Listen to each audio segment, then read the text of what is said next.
ভিডিওর শুরুতেই তোমাকে একটা কথা বলি, তোমার হাতে যদি পর্যাপ্ত পরিমাণ সময় থাকে তাহলে এই ভিডিওটাকে পুরোটা দেখো। শুরুতেই একটা কথা বলি, শুধু যে তুমি তেমনটা কিন্তু নয়। হ্যাঁ, শুধু যে তুমি তেমনটা নয়। এই পৃথিবীর প্রত্যেকটা মানুষেরই টেনশন করে, এই পৃথিবীর প্রত্যেকটা মানুষেরই টেনশন হয়, এই পৃথিবীর প্রত্যেকটা মানুষ দুশ্চিন্তার শিকার।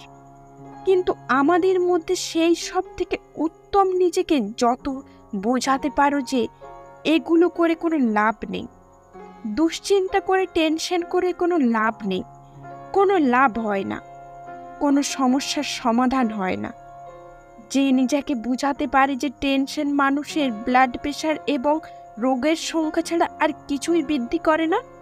হ্যাঁ, তুমি মানো বা না মানো, দুশ্চিন্তা, টেনশন, ডিপ্রেশন তোমার আমার ইভেনে পৃথিবীর প্রত্যেকটা মানুষেরই জন্য ক্ষতিকর।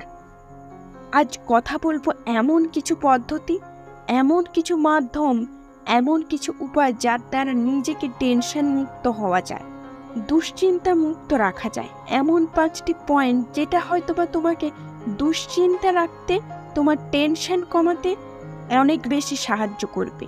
আর এই সমস্ত পয়েন্ট একে অপরের সঙ্গে যুক্ত, যেন কোনোভাবে একে অপরের সঙ্গে সংযুক্ত। 1. Think positive.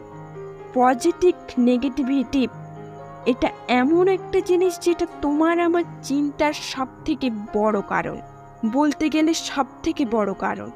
আসলেই আমরা আগে থেকেই শুরু করে দিই, যদি এমনটা হয়, যদি আমার সাথে এমনটা হয়, যদি আমার সাথেই এমনটা হয়ে যায় তাহলে কি হবে। আমরা ভাবি যদি না পারি, যদি আমি হেরে যাই, যদি সে না রাজি হয়, যদি এমনটা হয়। এই সমস্ত চিন্তা ভাবনা টেনশন ছাড়া কিছুই দেয় না। পজিটিভিটি মানুষকে টেনশন মুক্ত রাখতে অনেক বেশি সাহায্য করে। কোনো ব্যক্তি কতটা সফল হবে সেটা নির্ভর করে সে কতটা পজিটিভভাবে ভাবে। শোনো, পজিটিভিটি থাকাটা দরকার, পজিটিভ হওয়াটা অত্যন্ত গুরুত্বপূর্ণ, অনেক বেশি গুরুত্বপূর্ণ। যখন তুমি ভাবো, যখন তুমি এমনটা বিশ্বাস করবে যে তোমার দ্বারাই সম্ভব, আমিই পারব, আমি কেন নয়, সকলে তো করছে, আমি কেন নয়। যখন তুমি পজিটিভভাবে কোনো কিছু শুরু করবে, পজিটিভ চিন্তা ভাবনা রেখে কিছুর জন্য প্রিপারেশান নেবে, তুমি যদি কম্পেয়ার করো অন্যদের তুলনায় অনেক বেশি এগিয়ে আছো। হ্যাঁ, এটা বাস্তব, এটা সত্য, এটা গ্রহণযোগ্য।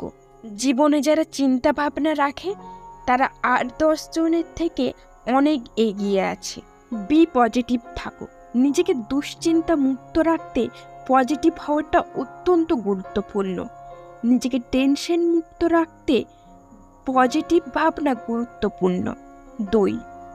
Start without positive thinking. অতিরিক্ত না ভেবে শুরু কর।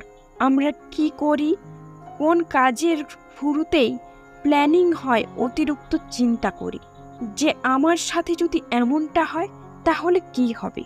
তোমাকে বলি শোনো, অতিরিক্ত চিন্তা নয়, অতিরিক্ত চিন্তা করো না।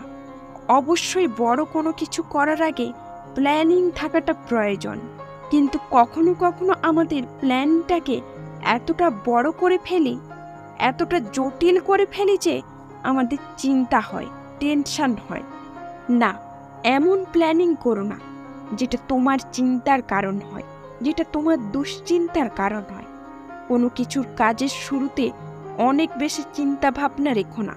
না, বেশি চিন্তা ভাবনা নিজের কাজ শুরু করো না। কোনো কিছু শুরু করতে আমরা যেমন যতটা চিন্তা ভাবনা করি, ঠিক ততটা সময় যদি কাজে লাগাতাম তাহলে আমাদের সমস্যার অর্ধেক ও বেশির সমাধান সেখানেই হয়ে যেত।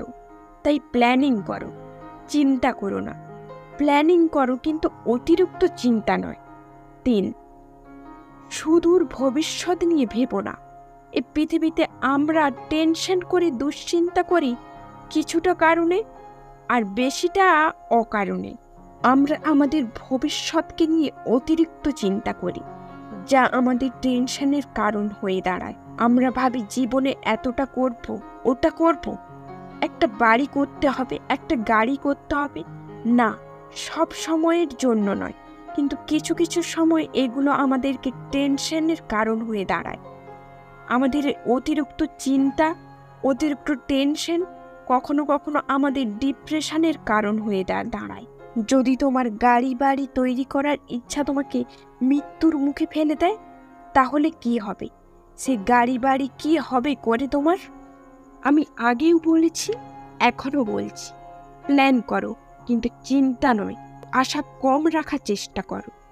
কি দরকার এখন থেকে 5 বছর আগে যেটা হবে সেটা কি হবে আজ চিন্তা করে? বরং যেটা পাওয়ার জন্য যেটা প্রয়োজন সেটার পিছনে পরিশ্রম করো। মনে রেখো, আমাদের হাতে যেটা আছে সেটা হচ্ছে পরিশ্রম। ফল তো ঈশ্বর ডিসাইড করবে, সেটা পাবে কি পাবে না সেটা তোমার পৃথিবীর পরিচালক নির্ধারণ করবে। পরিশ্রম করো। ভবিষ্যতে যেগুলো পেতে চাও, যেগুলো পাওয়ার জন্য যেগুলো প্রয়োজন, সেটার জন্য পরিশ্রম করো। সেটার জন্য নিজেকে সবটুকু দিয়ে পরিশ্রম করো। হ্যাঁ, আমাদের হাতে শুধুমাত্র পরিশ্রম আছে। 4, যেটা ইচ্ছে সেটা করো। অনেক সময় কি হয়, যেটা রিজেক্ট ঘটে যাওয়া কোনো কিছু ঘটনাকে আমরা এতটা প্রাধান্য দিয়ে ফেলি যে মনে হয় আমার দ্বারা কিছু হবে না, ভবিষ্যতে আমার দ্বারা আর কিছুই হবে না। কোনো এক তুচ্ছ ঘটনা, কোনো এক তুচ্ছ কারণে আমরা মনে করি আমাদের ভবিষ্যৎটা যেন শেষ, আমাদের ফিউচারটা যেন শেষ। আর এই ফলস্বরূপ আমরা অনেক বেশি দুশ্চিন্তা করি, অনেক বেশি টেনশন করি। না না, যেটা হচ্ছে সেটাকে অ্যাকসেপ্ট করো, যেটা ঘটছে সেটাকে অ্যাকসেপ্ট করো। পজিটিভ ভাবো। আগেই বলেছি, পজিটিভ ভাব। পজিটিভ ভাবনাটা অত্যন্ত গুরুত্বপূর্ণ। নিজেকে টেনশন মুক্ত রাখার জন্য পজিটিভ ভাবনাটা অনেক বেশি গুরুত্বপূর্ণ। যদি খারাপ কিছু হয়ে যায় তাহলে বিশ্বাস রাখো ভালো কিছু হবে, ভালো কিছু অপেক্ষা করছে। যদি হেরে গিয়ে থাকো তাহলে প্রতিটা সফল ব্যক্তির শুরুতেই বিফলতার কাহিনী আছে। একটা কথা সারা জীবন মনে রেখো, বিফলতা থেকেই শুরু হয় অভিজ্ঞতা, আর এই অভিজ্ঞতাই সফলতার জন্মদাতা।